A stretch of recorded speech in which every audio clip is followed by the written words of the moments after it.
Want to help the channel? Go to shopclownfish.com where you can check out official Clownfish TV merchandise in our brand new shop. It helps us out. Also, check us out on Facebook, facebook.com/clownfishtv for more art and gaming live streams that we don't do on YouTube. We want to see you over there as well. Now let's get into the video. Hey guys, welcome back to Clownfish TV. This is Kneon. I'm here with Geeky Sparkles. Hello. And we're going to talk about Twitter being ground zero for cancel culture and talk about some people getting canceled today. It's a daily occurrence. Yeah, put the twit in Twitter. Putting the twit in Twitter. And, you know, it used to be kind of funny. You know, like, celebrity fell on his face, and now, you know, Twitter's calling them out, whatever.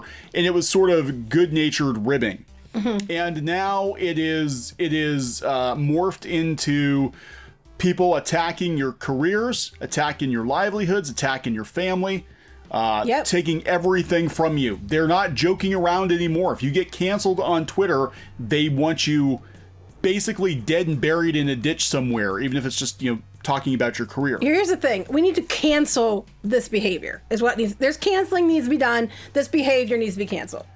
Yeah, so we're going to talk about Sebastian Stan. He's getting canceled today. We're going to talk about Sean Gordon Murphy, comic book artist. We've talked about him before. He's a high-profile DC artist. He's been on the receiving end of that Whisper network that we've talked about, and he is quitting Twitter because Twitter is ground zero. But mostly what we want to talk about is a New York Times editor coming out and saying that Twitter has become the ultimate editor. She's tired of it, and she resigned. Sounds like us. We've been saying this for a while now. We've been saying it. But let's just talk about Sebastian Stan's incident on Twitter today. They're calling out Sebastian Stan for blocking fans. He's blocking fans because they said his girlfriend said or did something they didn't agree with. Okay, so let's get this straight. Let's go back here.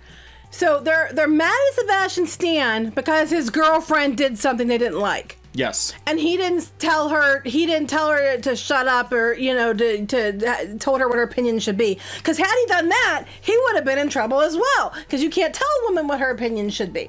So his girlfriend does something shitty, apparently. He doesn't say something about it. And because of that, he should be canceled.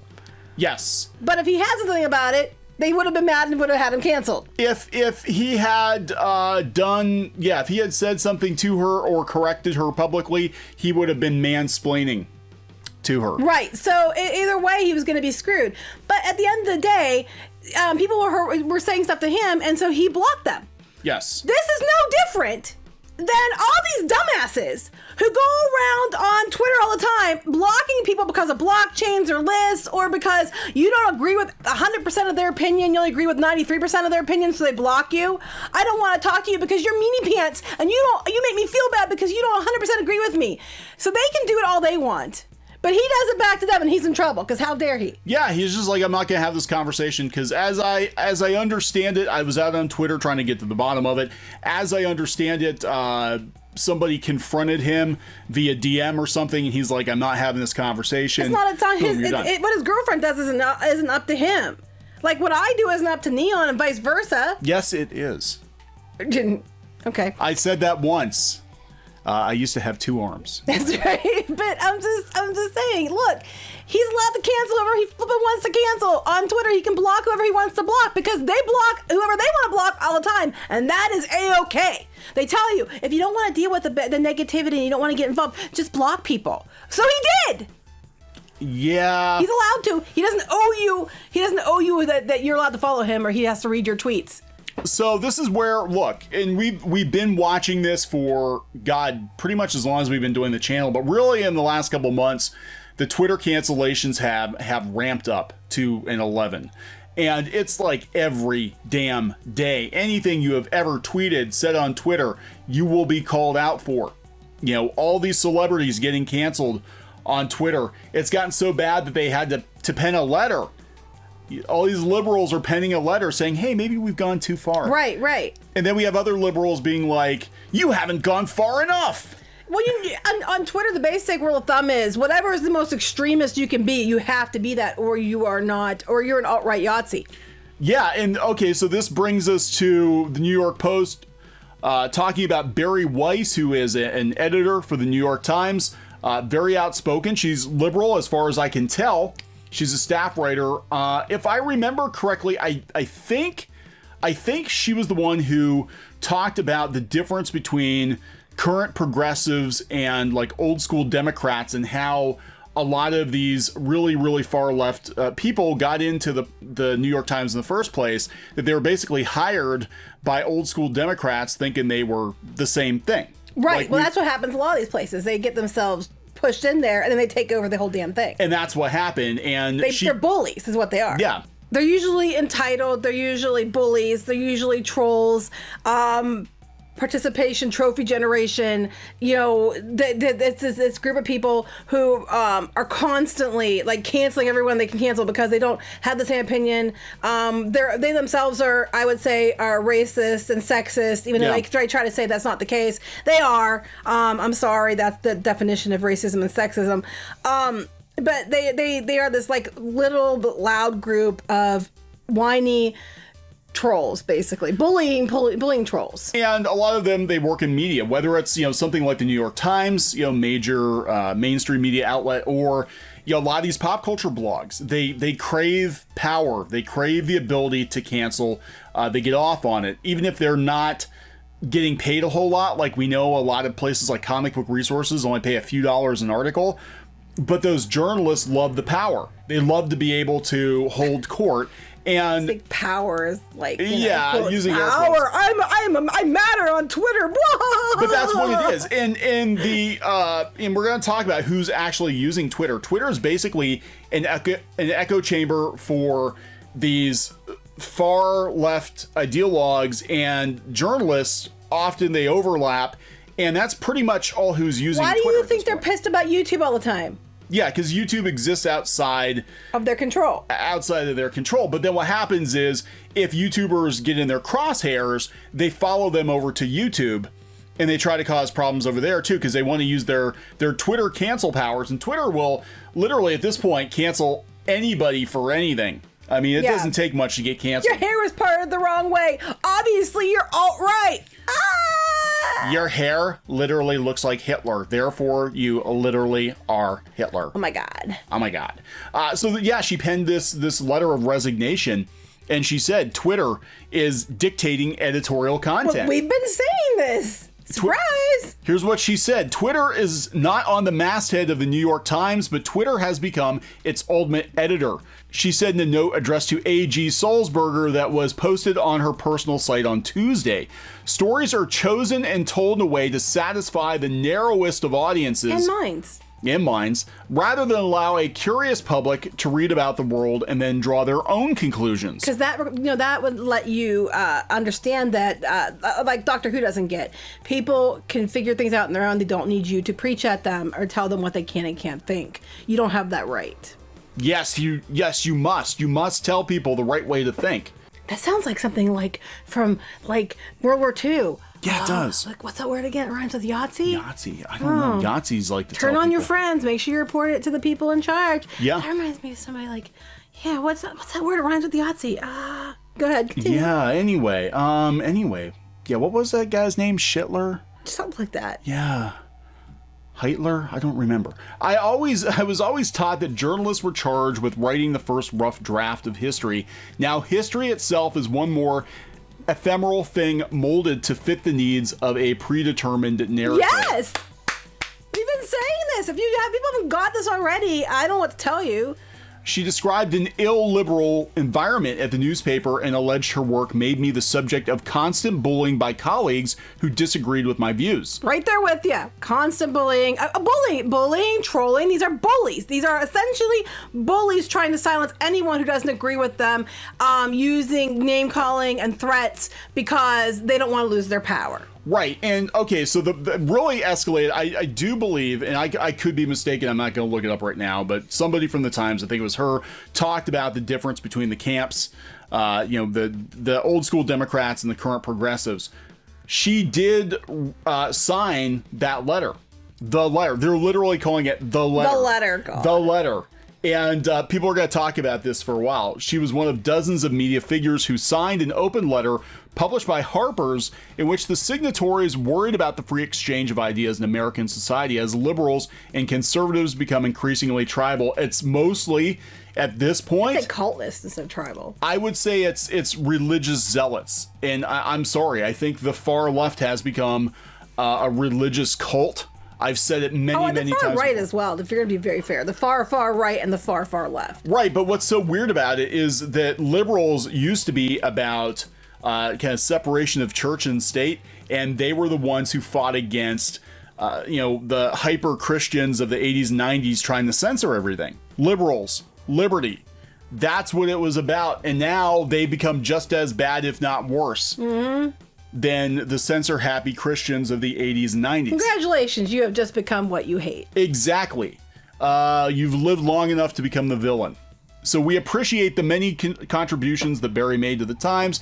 I'm personally committed to ensuring that the Times continues to publish voices, experiences, and viewpoints from across the political spectrum. Bullshit. Yeah, another thing is on the CNN version of this was, first of all, she said there's a civil war that has begun raging inside the Times between the wokes and the older liberals. Yep, and then, which is true. And then she said her resignation letter, she was subject to constant bullying by her colleagues at the Times who disagreed with her views. She wrote that colleagues often called her, you ready? Nazi and racist. And she was demeaned on the company-wide Slack channel because she didn't always agree with their opinions. Because don't you know, you can't work anywhere unless you 100% politically agree with everything everybody else at your job agrees with. Yeah. Even though that completely goes against your rights as citizens and, things like that, and fair hiring and practices and all that jazz. Yeah, she said there are some coworkers that insist I need to be rooted out of the company for it to be a truly inclusive one. Truly inclusive, where only our opinions matter and are heard. Or only one side is ever heard. That's when you make it truly inclusive. Others are posting axe emojis next to my name. Other New York Times employees publicly smear me as a liar and a bigot on Twitter with no fear that harassing me will be met with appropriate action, because they never are. Yeah. No, they aren't. If you misgender someone on Twitter, even if it's accidental, you can be kicked off the platform. People call you a literal Nazi. That's okay. They're allowed to. They can make threats and comments at you, and a lot of times it's just, well, you misinterpreted what they said. Twitter's a joke. Twitter is a joke. Twitter is ground zero for what we're seeing right now and how it got this bad. I mean, it's been building toward this for years, but we had a lot of the worst people of Tumblr left last year. That's why I think there's been such an uptick in ridiculousness on Twitter. Oh, no, it's not just you. Everybody, I think, knows that it's because Tumblr, people went to Twitter. Yeah, Tumblr was kind of a quarantine for the really, really crazy far left people. And again, Tumblr at one point in time was pretty cool. Tumblr, when it first started, it was a great idea for a platform, the microblogging thing. A lot of artists were using it, and then politics got involved. And when it became heavily political, it became very, very far left because you had a lot of college kids using it. You had a lot of creators using it. But eventually all the normal people left Tumblr. And they play places like Twitter. Yeah, so they went to Twitter. Well, what happens is Tumblr imploded, so then all the crazies came from Tumblr to Twitter, and here they are. So it's going to implode too. So you're interacting with the people that the normal people, the normies, tried to get away from a couple of years ago. They followed us over here, and now Twitter, I think, is lost. Look at what happened to Tumblr. Yahoo bought it for $1 billion and they sold it for $3 million. Right. Because that's how bad the money talks, and there's no money in this insanity. And here's the next thing. I love inclusive. Here's what inclusive means. Inclusive means you're including everyone. You're trying to make sure it's diverse, all that. But what it doesn't mean is all of what we agree with, except for you people. I'm sorry. Racism should never be, you should never be hired or fired off a job based on your race. And it's any race, not just if you're white, you shouldn't be hired. Sexism, you should never be hired or fired or have your job based on what gender you are or what you identify as. Unless you're straight, then you're a problem. It's like, no, that's not how this works. That's not how it works. By your actions are the definition of sexism, racism, and bigotry. Inclusion, my ass. I'm not going to inclusion your ass, but I'll... Think about it. Okay. Anyway. Yeah, no, it is. And what's going on is because you had so many journalists and so many media types and so many PR people on Twitter, and Hollywood loved it for years, they're mistaking all of these really, really, really loud, obnoxious, idiotic voices for real people and genuine public opinion. So I think the first couple of cancellations they're like, yeah, okay, if Twitter says this is true, this must be true, you know. And now it's become clear that it's just a kangaroo court. Last year, they were talking about how Twitter is toxic, but it's not representative of actual people. They said, yes, exactly. And this is last year before it got really, really insane. They said just 22% of adults use Twitter. And then you break it down, there are 10% of Twitter users who are super active, and they're responsible for 80% of the tweets. Again, this is last year before it got batshit crazy. I'm sure it was starting to get. It was pretty crazy last year too. It was just worse this year because it's an election year, and they're trying desperately to sway the election. You know, that's what's going on. Yeah, but people are leaving. You know, there haven't been any viable options. But you know, it's weird because Facebook is actually picking up again. Weirdly enough, people are like, let's leave Facebook. It's kind of like MySpace. It's old and outdated, and we don't like how it collects data. And now they're like, oh, hey, Facebook, we haven't seen you in a while. Let's come on back over because Twitter's batshit crazy. But again, you know, we have Sean Gordon Murphy leaving after his Indiegogo campaign. Again, he's been on the receiving end of the Whisper network that we've talked about. And, you know, he just says that it's not working for him anymore. And I'll tell you why he's probably doing it. Because he knows if you're on Twitter, if you're active on Twitter, and these people spend literally all day. They do. They think that's their job. That's why they want socialism, so they can get money to sit at home and be police up at the police Twitter, to be the Twitter police. No, you can't say that. No, that's what they're doing. Well, I don't care if they get pissed. That's what you're doing. You're policing the platform to make sure that no one violates anything that you believe is wrong. That's exactly, again, when you come the very thing you claim you hate. Yeah, pretty much. And it's so weird. You've got these comic book creators that should have really tight deadlines, and they spend all damn day on Twitter. Tweet. And that's all they do. Yeah, how do they get their stuff done? Or you wonder why the art's so shitty. Well, when you're spending all day on Twitter and not doing your job, this is what happens. And you phone it in the last week of the month. Like, shit, I got a whole 22-page comic I got to draw. Let's just shit this stuff out. Shit out a script and then go back to Twitter. And so he's smart, I think, in leaving. Because it does seem from my experience that if you leave Twitter, they're constantly on the prowl, out of sight, out of mind. I mean, they can go out of their way to try to cancel you, but most of them are too lazy. They're actually just going to look for problems on Twitter, in the Twitter sphere. And if you're on Twitter and you say something stupid, they're damn sure going to archive it. They're going to keep it. They're going to keep receipts for that. So if you're not on Twitter at all, I think they forget about you. They're like goldfish. They have very short attention spans. Or birds. Like it's called Twitter. The little bird. With a bird. Yeah, that's why. But yeah, so, I mean, it's smart for him to do that because what'll happen is they'll move on to fresh meat. Eventually, all the normal people are going to leave Twitter and then they're just going to cancel each other. That's what they're already starting to do. All the Hollywood people that kiss their ass and let them do whatever, you know, they're coming back and trying to cancel all them now. So, you know, they're, you know, get what you reap what you sow. You reap what you sow. You cater to an outrage mob. For many years, and you live off of upvotes and retweets, and that's your currency. Don't be surprised if you cultivate these kinds of people that spend all day on Twitter. So yeah, this is called The Letter. Bari Weiss did sign it. J.K. Rowling signed it. A lot of people signed it, actually. A lot of people signed it. People who I would consider to be very liberal, not far left but left. But they are advocates of free speech. Now that cancel culture is coming for the left, now the left is freaking out like, oh my God, we made a monster. How do we stop it? It's free speech as long as you're saying what they want you to say, which isn't free speech, people. I'm sorry. It's freedom as long as freedom isn't free, and it's freedom as long as you agree with what their point is. So there's no freedom. It's control. It's all about control. All of this shit is about control. It's about being exclusionary. It's about, everything they claim they're against, they're demonstrating every day. Yeah, and it's starting to come for people that you wouldn't expect it to come for. You know, whoever thought J.K. Rowling, who was a darling on Twitter, everybody loved her. Only after she retconned Dumbledore. Yeah, but I mean, look, an entire generation of twits grew up reading Harry Potter, right? They loved Harry Potter.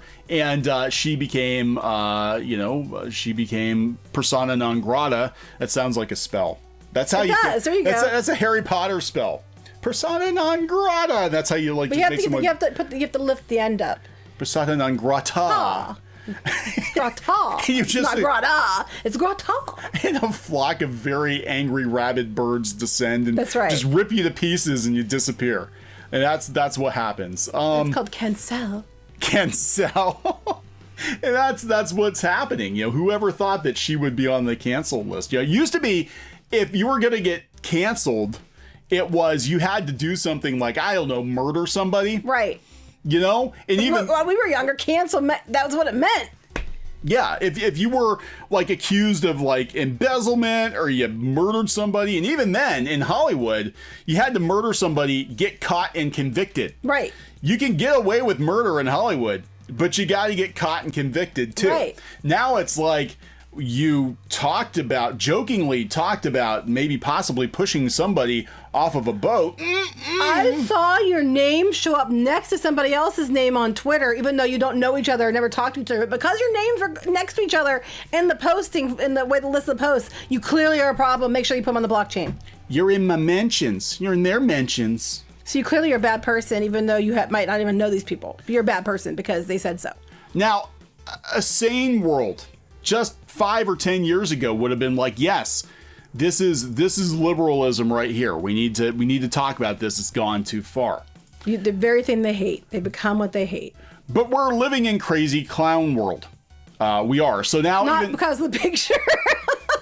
You pulled the picture and go, we're living in a crazy clown world. No, I'm just saying we are, because all the mainstream media outlets that are getting off on canceling people, supporting Twitter and canceling people, now they're like, no, that letter was bad. Free speech is bad. It only makes people feel safe if everything is safe and vetted by everybody. But it's no, but that's not what it is. It's only safe if it's vetted by us. It's only speech is allowed as a speech that's vetted by us. That's what it is. It's not about free speech. It's not about safety. It's not about inclusion. It's completely the opposite. It's the hive mind. They're just mad because as long as it's their opinion, as long as it's them in control. If they're not in control, it's bad. If they're in control, it's good.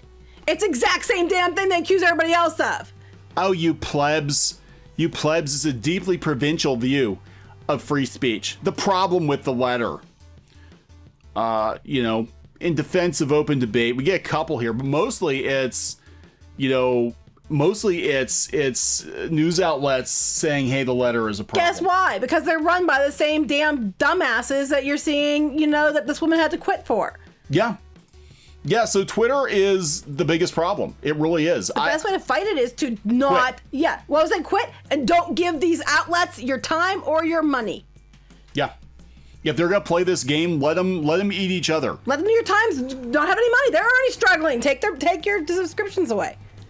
Yeah, that's actually a really good point. The Times is struggling. They're losing ad revenue. Can't pay little whiny bitches if they don't have any money, can they? That's what I love. These people, they literally are getting paid to cancel people. Mm-hmm. They're getting paid to cancel people. Stop it. Just fucking stop. The economy can't support this bullshit. And it is bullshit. And the people getting canceled a lot of times... they just have a Twitter. Everybody who doesn't agree with this insanity just quits Twitter. Twitter's going to collapse. Everybody. No, but everybody. The thing is, the problem is you lose so much. I mean, even us. The reason we don't 100% quit Twitter, you actually more than me, quit is because we use it for promoting our other stuff like our blogs and things. So you kind of can't because you kind of need that. But the flip side is, what place do you draw the line? Well, I'm going to tell you, and this goes back to, and I think this is smart what Sean Gordon Murphy is doing now. We have a lot of people on YouTube that tell us they don't even go anywhere near Twitter. We have conversation on Twitter, but every time we put a video out that might potentially rock the boat even a little bit with people on Twitter, they all come in from Twitter to YouTube. They get mad when you put their Twitter comments on YouTube or take their comments on our YouTube videos and put them on Twitter for discussion. But they're allowed to put on Twitter anything they want to talk about, other people, but they don't like it when the same thing gets back to them. Yeah, pretty much. I mean, it is. Twitter, they get very, very salty. They always want to be the cancelers. They never want to be the cancelees. They never want Start canceling their asses. Yeah, they never want any repercussions for, calling for people's jobs or careers or whatever. They usually hide behind fake names, fake avatars. If you don't like, if you don't like the way that a certain industry is going, don't support it. If you don't like the way the movies are coming out, don't watch them. If you don't like the TV shows that are being rebooted and are shit, don't watch them. We still didn't even watch Rise of Skywalker. If you can support, if a company does things that you don't like, but they do some things that you do like, support the things you do like, but don't support the things you don't like. And then they're gonna be like, well, we're making money here, but we're not making money there, so we'll just drop that shit. Just people go out of business when they don't have money. Twitter was on the verge of going out of business just a couple of years ago. Disney looked into buying them. They refused to buy them. When Disney doesn't even buy it, what's that tell you? Yeah, Disney wouldn't buy them because they said they didn't want the headache of it. And Twitter's not really sustainable. Look, there are promoted tweets, but it's not littered in ads like, Facebook or whatever. And eventually the money's going to run out. Yeah, when the money runs out, the party's over. These activist types that don't like to spend money, because most of them are socialists and they don't like to spend money. No, everybody should just give them money so they can say what they want to say. They're going to move on to other pastures. I don't know where they're going to go to because we're starting to run out of places. Yeah, well, pay to tweet. That's what we do. It's going to be like an arcade, 25 cents a tweet. Then you'll think long and hard about what you want to tweet. It was already, remember how when it first started, it was really hard because you had to limit how many characters you had. You had to think long and hard. Now you have to think harder and longer. Yeah. Because you have to pay for it. Is it worth paying a quarter to tell somebody to go screw themselves? So I don't know. We'll see. All right. So we're going to wrap this one up. That's right. Twitter's a dumpster fire. We'll talk to you guys later. Bye. Hey guys, thanks for watching Clownfish TV. Please consider supporting the channel. Go to clownfishsupport.com. That's clownfishsupport.com. And if you want to join our community, go to clownfishtalk.com. That's clownfishtalk.com. Please subscribe, ring the bell for notifications. We will talk to you next time.